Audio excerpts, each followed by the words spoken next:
Friends, Bindya ಚಾನಲ್ಗೆ ಸ್ವಾಗತ ಸುಸ್ವಾಗತ. ಭಾನುವಾರದ ಶುಭಾಶಯಗಳು. ನೋಡಿ, ಇದು ಬ್ಯಾಗು. ಈ ಬ್ಯಾಗು ಬರೀ ದೇವಸ್ಥಾನಕ್ಕೆ ಮಾತ್ರ ತೊಗೊಂಡೋಗೋದು. ಯಾಕಂದರೆ ಬೇರೆ ಬ್ಯಾಗಲ್ಲಿ ನಾನ್ ವೆಜ್ ತಂದುಬಿಡ್ತಾರೆ, ಆಮೇಲೆ ತರಕಾರಿಗಳು ಎಲ್ಲ ಯೂಸ್ ಮಾಡ್ತಾರೆ. ಅದು ನನಗೆ ಇಷ್ಟ ಆಗೋಲ್ಲ. ಅದಕ್ಕೆ ಇದು ದೇವಸ್ಥಾನಕ್ಕೆ ಅಂತಲೇ ಇಟ್ಟಿದ್ದೀನಿ. ಯಾವ ದೇವಸ್ಥಾನಕ್ಕೆ ಹೋದರೂ ನಾನು ಈ ಬ್ಯಾಗೇ ಕ್ಯಾರಿ ಮಾಡೋದು. ಪೂಜೆ ಸಾಮಾನೆಲ್ಲ ಇಡೋದು ಈ ಬ್ಯಾಗಲ್ಲೇ. ಸೊ ನಾನು ನಿಂಬೆಹಣ್ಣು ದೀಪ ಹಚ್ಚೋದು ಯಾವ ಥರ ಅಂದರೆ, ನೀವು ಯಾವ ದೇವಸ್ಥಾನದಲ್ಲಾದರೂ ನಿಂಬೆಹಣ್ಣು ದೀಪ ಹಚ್ಚೋದು. ಅನ್ನಮ್ಮನ ದೇವಸ್ಥಾನ, ಬಂಡಿ ಮಂಕಳಮ್ಮ ದೇವಸ್ಥಾನ, ನಾನು ಬನಶಂಕರಮ್ಮನ ದೇವಸ್ಥಾನಕ್ಕೆ. ಇದು ನಂದು 6ನೇ ವಾರ. ಸೊ ನಾನು ಈ ವಿಡಿಯೋ ಮಾಡಿರಲಿಲ್ಲ, ಬರೀ ಒಂದು ರೀಲ್ಸ್ ಮಾಡಿ ಹಾಕ್ತಾಯಿದ್ದೆ. ಸೊ ನೋಡಿ, ಇದು ನನಗೆ ಫಸ್ಟ್ ವಾರ 1 ನಿಂಬೆಹಣ್ಣು ಹಚ್ಚಿದೆ, ಮೊದಲನೇ ವಾರ 2 ನಿಂಬೆಹಣ್ಣು ಹಚ್ಚಿದೆ, 3ನೇ ವಾರ 3 ನಿಂಬೆಹಣ್ಣು ಹಚ್ಚಿದೆ, 4ನೇ ವಾರ 4 ನಿಂಬೆಹಣ್ಣು, 5ನೇ ವಾರ 5 ನಿಂಬೆಹಣ್ಣು, 6ನೇ ವಾರ 6 ನಿಂಬೆಹಣ್ಣು. ಈ ಥರ ಒಂದು ನಿಂಬೆಹಣ್ಣು ಇನ್ಕ್ರೀಸ್ ಮಾಡ್ಕೋತಾ ಹೋದೆ.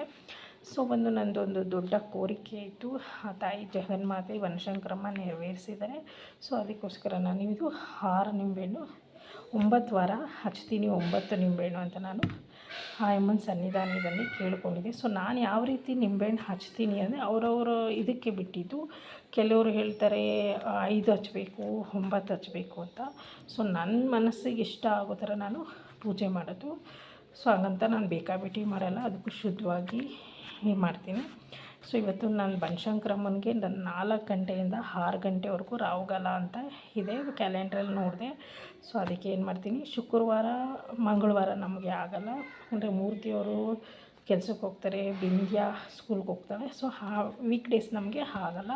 ಸೊ ಭಾನುವಾರ 4ರಿಂದ 6 ರಾಹುಗಾಲದಲ್ಲಿ ನಿಂಬೆಹಣ್ಣು ಹಚ್ಚಿದ್ರೆ ತುಂಬ ಒಳ್ಳೆಯದು, ಶ್ರೇಷ್ಠ ಅಂತ ಹೇಳಿದ್ರು. ಸೊ ಅದಕ್ಕೆ ನಾನು ಭಾನುವಾರ ಚೂಸ್ ಮಾಡಿಕೊಂಡೆ. ಅವತ್ತೊಂದು ದಿವಸ ನಾವು ಮನೆಯಲ್ಲಿ ನಾನ್ ವೆಜ್ ಮಾಡಲ್ಲ, ಓಕೆನಾ.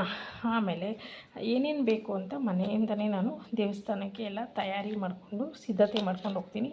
2 ಕರ್ಪೂರ ಈ ಬಾಕ್ಸಲ್ಲಿ ಇಟ್ಕೊಂಡು ಬಿಡ್ತೀನಿ. ಆಮೇಲೆ 1 ಬೆಂಕಿ ಪಟ್ಟಣ, ಚಾಕು ಇದು ನಿಂಬೆಹಣ್ಣು ಕಟ್ ಮಾಡೋಕ್ಕೆ, ಆಮೇಲೆ ಹೂವು, ಸಾಮಂತಿಗೆ ಹೂವನೂ ಇಟ್ಟಿದ್ದೀನಿ, ರೋಸ್ ಹೂವನೂ ಇಟ್ಟಿದ್ದೀನಿ. ಯಾಕಂದರೆ 2 ಅಲಂಕಾರಕ್ಕೆ ನಿಂಬೆಹಣ್ಣು ದೀಪ ಹಚ್ಚೋವಾಗ. ಮತ್ತು ಅಲ್ಲಿ ಹೇಗೆ ನಾನು ಹಚ್ಚಿ ತೋರಿಸ್ತೀನಿ ಅಂತಲೇ ತೋರಿಸ್ತೀನಿ. ಇದು ತಟ್ಟೆ, ಇದರಲ್ಲಿ ಸ್ಟೀಲ್ ತಟ್ಟೆ ಮತ್ತು ಹಿತ್ತಾಳೆ ತಟ್ಟೆ ಅಂತ ಇದೆ. ಆಮೇಲೆ ಅಡಿಕೆ ಎಲೆ ತಟ್ಟೆ ಬ್ಯಾನ್ ಮಾಡಿದ್ದಾರೆ, ಯಾಕಂದರೆ ಅದು ಸುಟ್ಟೋಗುತ್ತೆ ಮತ್ತು ಏನಾದರೂ ಅನಾಹುತ ಆಗೋಕ್ಕೆ ಚಾನ್ಸಸ್ ಇರುತ್ತೆ ಅಂತ ಅದನ್ನು ಬ್ಯಾನ್ ಮಾಡಿದ್ದಾರೆ. ಪ್ಲಾಸ್ಟಿಕ್ಕು ಇಲ್ಲ, ಪ್ಲಾಸ್ಟಿಕಲ್ಲಿ ಹಚ್ಚಬಾರ್ದು ದೇವರಿಗೆ. ಸೊ ನೋಡಿ, ನಾನು ಸ್ಟೀಲ್ ತಟ್ಟೆ ಆಯ್ಕೆ ಮಾಡ್ಕೊಂಡಿದ್ದೀನಿ. ಆಮೇಲೆ ಇದೇ ತುಪ್ಪ, ಇದು ಬರೀ ತುಪ್ಪದ ದೇವ್ರದ್ದು, ಇದು ಖಾಲಿಯಾಗಿದೆ, ಯಾಕಂದರೆ ಇಲ್ಲಿ ಉಯ್ದು ಇಟ್ಟಿದ್ದೀನಿ. ಸೊ ನೋಡಿ, ನೆನೆಸಿ ಇಟ್ಟಿದ್ದು, ಇದು ನಾನು ಬೆಳಗ್ಗೆ ನೆನೆಸಿ ಇಟ್ಬಿಟ್ಟೆ.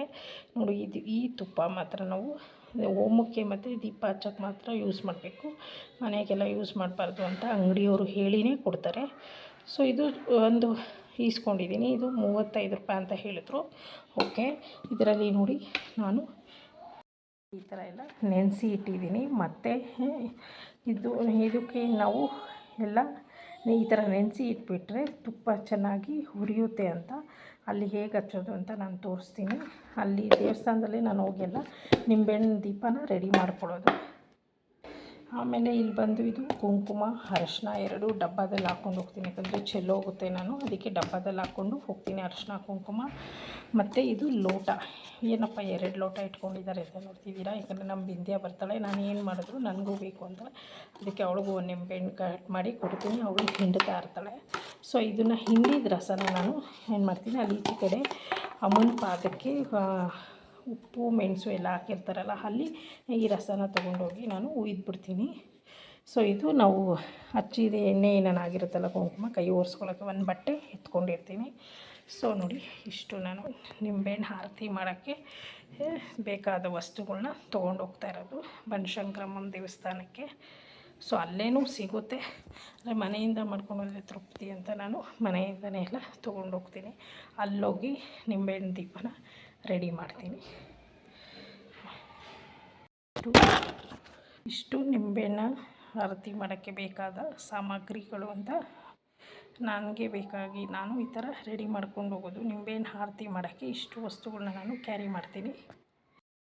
ಇಟ್ಕೊಂಡ್ಬಿಟ್ಟಿದ್ದೀನಿ. ಈ ಥರ ಫಸ್ಟೇ ಜೋಡಿಸಿ ಇಟ್ಕೊಂಡ್ಬಿಟ್ರೆ ಬ್ಯಾಗಲ್ಲಿ ಅಷ್ಟೇ ಜೋಡಿಸಿ ಇಟ್ಕೊಂಡ್ಬಿಟ್ರೆ ಈ ಥರ ಏನು ಮಿಸ್ ಆಗೋಲ್ಲ. ಅದಕ್ಕೆ ಫಸ್ಟೇ ತಯಾರಿ ಮುಖ್ಯ, ಪೂರ್ವ ಸಿದ್ಧತೆ ಮಾಡ್ಕೊಳ್ಬೇಕು. ಅದಕ್ಕೆ ನಾನು ಎಲ್ಲ ನೋಡ್ಕೊಂಡ್ಬಿಡ್ತೀನಿ, ಮತ್ತೆ ಒಂದು ಸತಿ ಕ್ರಾಸ್ ಚೆಕ್ ಮಾಡ್ಕೊತೀನಿ ಏನಾದರೂ ಮರ್ತಿದ್ದೀನ ಎತ್ಕೋಬೇಕಾ ಅಂತ. ತಟ್ಟೆನ ಇವಾಗ ನೋಡಿ ಇದು ಒಂದು ಬೇರೆ ಬ್ಯಾಗಲ್ಲಿ ಇಟ್ಕೊತೀನಿ, ಯಾಕಂದರೆ ಈ ಬ್ಯಾಗು ಸಾಲಲ್ಲ. 4 ಮೂಲೆಗೆ ಅರಿಶಿನ ಕುಂಕುಮ ಹಚ್ತೀನಿ. ಇವಾಗ ಅರಿಶಿನ ಹಚ್ಚಿದ್ದೀನಿ, 2 ಬತ್ತಿ ಹಾಕೋದು, ಆಮೇಲೆ ಹೂವು ಜೋಡಿಸ್ತೀನಿ. ಈಗ ಫ್ರೆಂಡ್ಸ್ ಎಲ್ಲ ಮಾಡಾಯಿತು. 4 ಗಂಟೆಗೆ ಇಲ್ಲಿ ಬಂದಿದ್ದು. ಇವಾಗ ರಾವುಗಾಲ ಸ್ಟಾರ್ಟ್ ಆಗಿದೆ 4:15ಇಂದ. ಸೊ ಎಲ್ಲ 4 ನಿಂಬೆಹಣ್ಣಿಗೆ 4 ಕಡೆ ಅರಿಶಿನ ಕುಂಕುಮ ಹಚ್ಚಿ 2 ಬತ್ತಿ, ಜೋಡಿ ಬತ್ತಿ ಅಂತ ಹೇಳಿದ್ರು ನಮ್ಮ ಅತ್ತೆ. ಸೊ ಜೋಡಿ ಬತ್ತಿ ಹಾಕಿದ್ದೀನಿ. ಇದೇನಪ್ಪ ವೈಟ್ ಇದೆ, ಇಲ್ಲಿ ತುಪ್ಪ ಇದೆ. ಈ ತುಪ್ಪನ ನಾನು ಅದ್ದಿ ಹಾಕೋದು. ಸೊ ಲಾಸ್ಟಿಗೆ ತುದಿಗೆ ಕರ್ಪೂರ ಸ್ವಲ್ಪ ಹಚ್ತೀನಿ, ಚೆನ್ನಾಗಿ ಉರಿಯುತ್ತೆ ಅಂತ. ನೋಡಿ, ಬನಶಂಕರಮ್ಮ ದೇವಸ್ಥಾನಕ್ಕೆ ಬರೋಕ್ಕೆ 3 ಸಾರಿಗೆ ವ್ಯವಸ್ಥೆ ಇದೆ. ಒಂದು ಮೆಟ್ರೋ, ಇನ್ನೊಂದು BMTC, ಇನ್ನೊಂದು KSRTC. ಈ 3 ಸಾರಿಗೆ ವ್ಯವಸ್ಥೆ ನಮ್ಮ ಬನಶಂಕರಮ್ಮ ದೇವಸ್ಥಾನ ಹತ್ತಿರನೇ ಇರೋದು. ಬಸ್ ಸ್ಟಾಪು ತುಂಬ ಹತ್ತಿರ ಇದೆ. ಬನಶಂಕರಿ ದೇವಸ್ಥಾನ ಅಂದ ತಕ್ಷಣ ಅಲ್ಲೇ ಸ್ಟಾಪ್ ಕೊಡ್ತಾರೆ. ಸೊ ಮೆಟ್ರೋಯಿಂದನೂ ಬರ್ಬೋದು, ಬಸ್ಸಿಂದನೂ ಬರ್ಬೋದು. ಅದಕ್ಕೆ ಸಾವಿರಾರು ಜನ, ಲಕ್ಷಾಂತರ ಜನ ಬಂದು ತಾಯಿಗೆ ದರ್ಶನ ಮಾಡ್ತಾ ಇರ್ತಾರೆ. ತಮ್ಮ ಹರಕೆ ಕೋರಿಕೆಗಳನ್ನೆಲ್ಲ ಈಡೇರಿಸ್ತಾ ಇರ್ತಾರೆ. ಇದು ನಾನು ಮೊದಲನೇ ಸತಿ ಈ ಥರ 9 ವಾರ ಹರಕೆ ಮಾಡಿ ಒಂದು ಹರಕೆ ಕಟ್ಕೊಂಡಿದ್ದು. ಇವಾಗ ತಾಯಿಗೆ ನನ್ನ ಕೈಲಾಗಿದ್ದು ಮಾಡ್ತಾಯಿದ್ದೀನಿ. ಇದು ನಾನು ದೇವಸ್ಥಾನದ ಒಳಗಡೆ ಹೋಗಿ ಟೇಬಲ್ ಇದೆ ಅಲ್ಲಿ ಹಚ್ಚೋಕ್ಕೆ, ಅಲ್ಲಿ ಹಚ್ಕೊತೀನಿ. ಇಷ್ಟು ರೆಡಿ ಮಾಡಿಕೊಂಡು ಈ ದೇವಸ್ಥಾನಕ್ಕೆ ಬಂದಿದ್ದೀವಿ, ಬನಶಂಕರಮ್ಮನ ದೇವಸ್ಥಾನ. ಮೂರ್ತಿಯವರು 2 ಬತ್ತಿ ಜಾಯಿಂಟ್ ಮಾಡಿ, ಒಂದೊಂದು ಬತ್ತಿ ಇತ್ತು, ಸಿಂಗಲ್ ಇದೆ, ಅದು 2 ಜಾಯಿಂಟ್ ಮಾಡಿ ಹಿಂಗೆ ಇಟ್ಟಿದ್ದಾರೆ. 2 ಬತ್ತಿ ತೊಗೊಂಡು ಅದು ಹಿಂಗೆ ತಿರುಗಿಸಿದ್ರೆ ಜಾಯಿಂಟ್ ಆಗುತ್ತೆ. ಇವಾಗ ತುಪ್ಪದಲ್ಲಿ ಬಾಟ್ಲೆಲ್ಲ ಅದ್ದಿ ಅದರಲ್ಲಿ ಇಡ್ತಾ ಇದ್ದಾರೆ.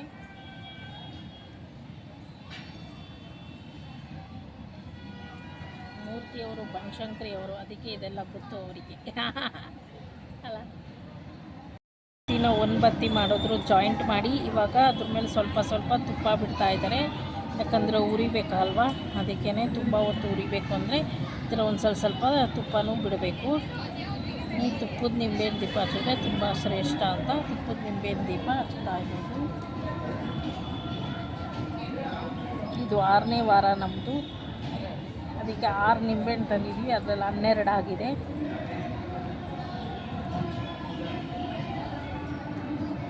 ನಾವು ಇದೇ ಥರ ನಿಂಬೆಹಣ್ಣು ದೀಪನ ಹಚ್ಚೋದು. ನೋಡಿ, ಇವಾಗ ದೇವಸ್ಥಾನದ ಒಳಗಡೆ ಬಂದಾಯಿತು. ಎಲ್ಲರೂ ದೀಪ ಹಚ್ಕೋತಾ ಇದ್ದಾರೆ. ಗರ್ಭಗುಡಿ ಹತ್ರ ಹೋಗ್ತಾ ಇದ್ದಂಗೆ ಇಲ್ಲೊಂದು ಟೇಬಲ್ ವ್ಯವಸ್ಥೆ ಮಾಡಿದ್ದಾರೆ. ಆ ಕಡೆ 2 ಟೇಬಲ್ ಇದೆ, ಈ ಕಡೆ 1 ಟೇಬಲ್ ಇದೆ. ನಾವು ಫಸ್ಟ್ ಲೈನ್ಗೆ ಹೋಗಬೇಕು ಅಂತ ಈ ಕಡೆ ಸ್ಪೆಷಲ್ ದರ್ಶನದ ಕಡೆ ಬಂದ್ಬಿಟ್ವಿ. ಸೊ ಇಲ್ಲೂ ಸ್ಪೆಷಲ್ ಅಂದರೆ ಟಿಕೆಟ್ ತೊಗೊಂಡು ಬರೋದಿದು. ನೋಡಿ, ಮೂರ್ತಿಯವರು ಎಲ್ಲ ಬೆಳಗ್ಗೆದಾಯಿತು. ಅವ್ರ ಕೈಲಿ ಫಸ್ಟು ಗಣೇಶನಿಗೆ ಮೊದಲನೇ ಪೂಜೆ ಮಾಡ್ತಾಯಿದ್ದಾರೆ. ಯಾವಾಗೂ ಗಣೇಶನಿಗೆ ಮೊದಲನೇ ಪೂಜೆ ಮಾಡಬೇಕು ಅಂತಾರೆ. ಸೊ ಅದಕ್ಕೆ ಇವಾಗ ತಾಯಿ ಬನಶಂಕರಮ್ಮನಿಗೆ ಪೂಜೆ ಮಾಡ್ತಾಯಿರೋದು. ಜಗನ್ಮಾತೆಗೆ 6ನೇ ವಾರ ನಮ್ಮದು.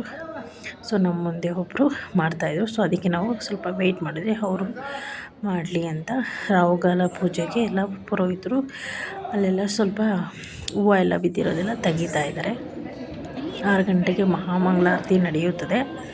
ಶಾಕಂಬರಿ ದೇವಸ್ಥಾನದಲ್ಲಿ 5:15ಗೆ ಮಹಾಮಂಗಳಾರತಿ ನಡೀತದೆ. ನೋಡಿ, ಇದು 12 ದೀಪನೂ ಹಚ್ಚಾಯಿತು, ನಿಂಬೆಹಣ್ಣು ದೀಪ ಬೆಳಗಿದ್ದು ಆಯಿತು. ಇವಾಗ ಮೂರ್ತಿಯವರು ಮತ್ತು ಇಲ್ಲಿ ಪಕ್ಕದಲ್ಲಿ ತಾಯಿ ಬನಶಂಕರಮ್ಮ ಆದಮೇಲೆ ಶಿವನ ದೇವಸ್ಥಾನ ಇದೆ.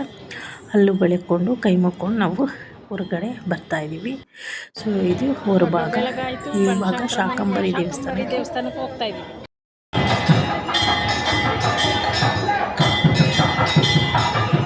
ಬನಶಂಕರಿಗೆ ಮಾಡಾಯಿತು. ಇವಾಗ ಶಾಕಂಬರಿ ದೇವಿಗೆ ಸ್ವಲ್ಪ ತುಪ್ಪ ಹಾಕಿ ಮತ್ತೆ ಹಚ್ಚಿಸ್ತಾ ಇದ್ದಾರೆ ಆರಿರೋದೆಲ್ಲ.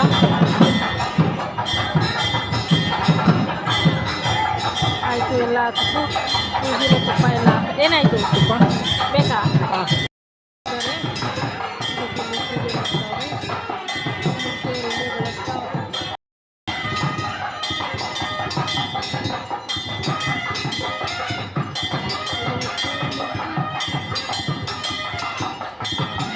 ಆ ಕಡೆ ಬೆಳಗಿದ್ದಾಯಿತು. ಇವಾಗ ಇಲ್ಲಿ ಇಟ್ಬಿಡ್ತೀವಿ. ಇದೆಲ್ಲ ನಿಂಬೆಹಣ್ಣು ಇಕ್ಕಕ್ಕೆ ವ್ಯವಸ್ಥೆ ಮಾಡಿರೋದು. ಇಷ್ಟೂ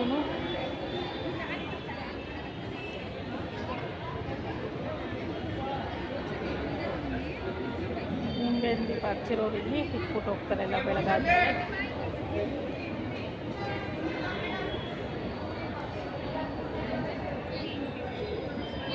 ಮೂರ್ತಿಯವರೆಲ್ಲ ಜೋಡಿಸ್ತಾ ಇದ್ದಾರೆ.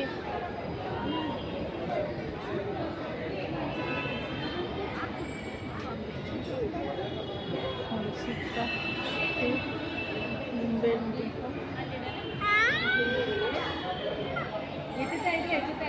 ಎರಡು ಸೈಡ್ ಇದೆ, ಆ ಕಡೆನೂ ಇದೆ ಈ ಕಡೆನೂ ಇದೆ. ಎಲ್ಲ ಬೆಳಗ್ಬಿಟ್ಟು ಇಲ್ಲಿ ಇಟ್ಬಿಡ್ತೀವಿ.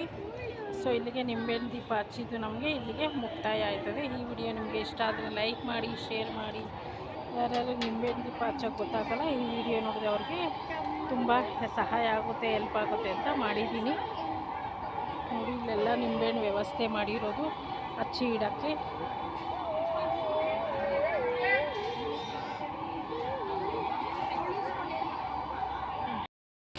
ಮಾಡಂಗೆ ಅಲ್ಲಿ ಮಾಡಿ. ಉತ್ಸವ ಮೂರ್ತಿ ಬನಶಂಕರಮ್ಮನವರು, ಅದಕ್ಕೂ ಬೆಳಗ್ತಾ ಇದ್ದೀವಿ.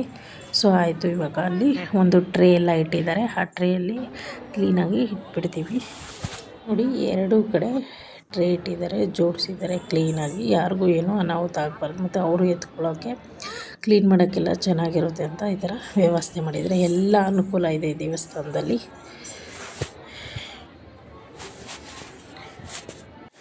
ಪ್ರಸಾದ ಅನುಕೂಲ ಇದೆ, ಆಮೇಲೆ ವಾಶ್ರೂಮ್ ಅನುಕೂಲ ಇದೆ, ಆಮೇಲೆ ಇನ್ನೇನಪ್ಪ ಇದೆ ಪ್ರೀತಿ ನೋಡಿ ಪ್ರಸಾದ ತೊಗೊತಾ ಇದ್ವಿ. ರಾವು ಕಾಲದ ಪ್ರಸಾದ ಪೊಂಗಲ್. ದೇವಸ್ಥಾನದಲ್ಲಿ ವೀಲ್ ಚೇರು ಇದೆ ವಯಸ್ಸಾದವ್ರಿಗೆ, ಮತ್ತು ತಾಯಿ ಹಾಲು ಕುಡಿಸೋಕ್ಕೆ ವ್ಯವಸ್ಥೆನೂ ಇದೆ, ಮಗುಗೆ ಹಾಲು ಕುಡಿಸೋಕ್ಕೆ ವ್ಯವಸ್ಥೆನೂ ಮಾಡಿದ್ದಾರೆ. ಖಾರ ಪೊಂಗಲ್, ಪೊಂಗಲ್ ರಾವು ಕಾಲದ ಪೂಜೆಯ ಪ್ರಸಾದ.